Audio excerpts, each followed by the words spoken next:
Hi everyone, and welcome to the next installment of Magnus Watch. Carrying on with the same factors as we decided for the last video, here's the game he played against Teimour Radjabov, who he will face in the Candidates Tournament in March. It was played at the Pearl Springs Tournament in 2009.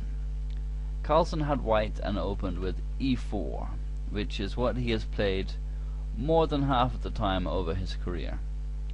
Radjabov is one of those interesting players who plays very safe with white and goes for the jugular every time with black. He is undoubtedly the greatest proponent for the King's Indian offence alive, and against King's Pawn he is fond of playing the Sicilian, which he did here with c5. Then play continued with knight f3, and now knight c6 and bishop b5. The Rosso-Limo variation, which avoids the more open main lines. Black, of course, has several ups here, and Radjabov elected for e6, aiming for knight g e7 and a quick d5 to try and stake a stronger claim to the center. And Carlsen just castled. Good to castle early, and after knight g e7 he played c3, which prevents any knight d4 ideas, which can be kind of annoying to hassle this bishop, although there is the option of doubling the black pawns. It can be dynamic to have these central pawns. So c3 prevents that, and plays for later d4 break to further expand and gain space in the center.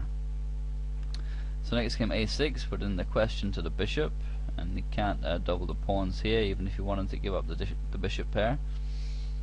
So he played bishop a4, which is the only move that's consistent with his previous play, and after b5 he played bishop c2.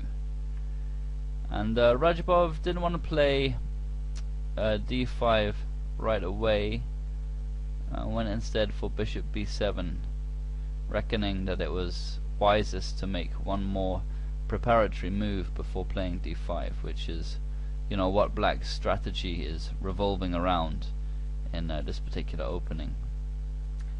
Carlsen continued with queen e2, and this is so that he can respond to d5 with e5, and there's already two pieces defending this e5 pawn, which white will hope to cramp black with.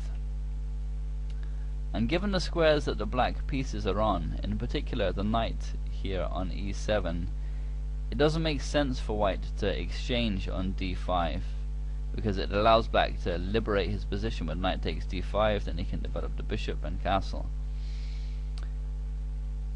And at the moment, this e7 knight is hindering the development of the bishop, and that's a good thing as far as white is concerned, and something of an annoyance for black.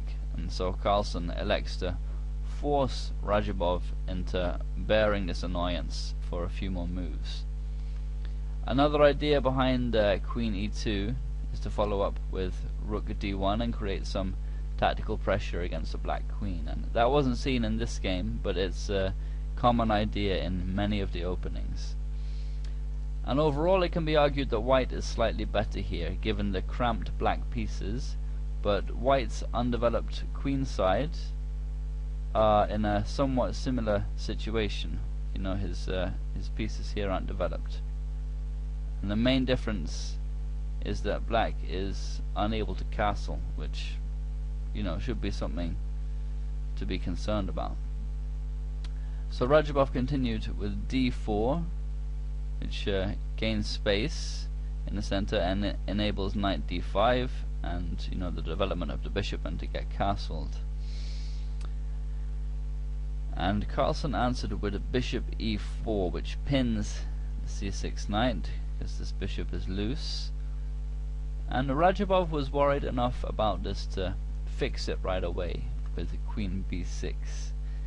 And interestingly, he's a player of the French defense, and so he's well accustomed to creating play on the queen side. like this. And in fact he beat Kasparov with the French defense when he was 15, which, you know, obviously is no small feat. Here, however, it may have been more prudent simply to play knight d5. Black has absolutely nothing to fear, and on the contrary, his knight is excellently placed here, and he can follow up with bishop e7 and get castled. Also playable was knight g6 with the same ideas in mind, as well as attacking the e5 pawn here once his pin has been fixed. But queen b6 is what Radjabov played, and Carlsen continued with d3, which is just bolstering this bishop and getting ready to get the queenside pieces into the game.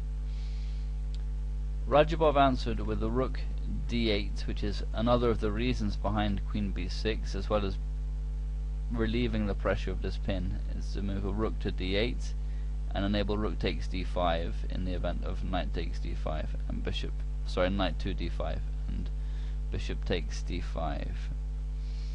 And, you know, after that he could in theory hope to pile pressure on the d3 pawn here, which can become backward after d takes c3.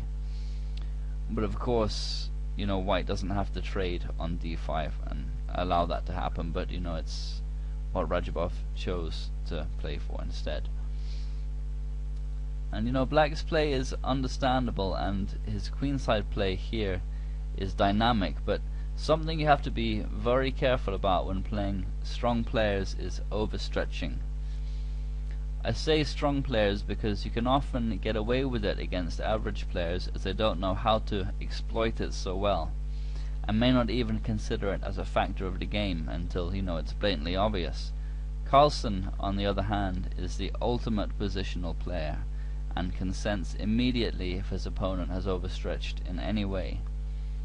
Here he played a4, and what this does is highlight the weakening effect that black's advancing on the queen side has created, as well as the fact that moving his rook off a8 has made this a file juicy for the rook on a1. And Radjabov answered with knight d5, which, you know, is consistent with his previous play, but this gives white a small edge, and, you know, Carlsen has played for this very idea, as he knows black will have to move the knight in order to get castled. And, you know, playing like g6 and bishop g7 instead is definitely too weakening. And it's the ability to judge factors like this that makes brilliant players, and Carlsen is superbly astute at such things. Instead of knight d5, Fritz preferred d takes c3 for black, followed up after b takes c3 with b4, giving the position as equal after bishop e3. But it's hard to agree with that, because black is now even more overstretched than he was before, and this is something that engines generally don't consider or understand. And the truth is that white will be able to exploit this, and in the meantime is building a strong center, whilst black still remains at least 3 moves away from castling.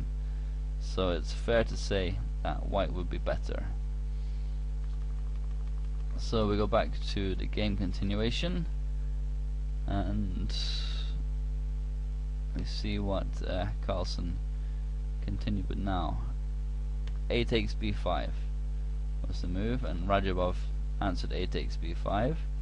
So now this a file becomes open for the rook. It's automatically in the game.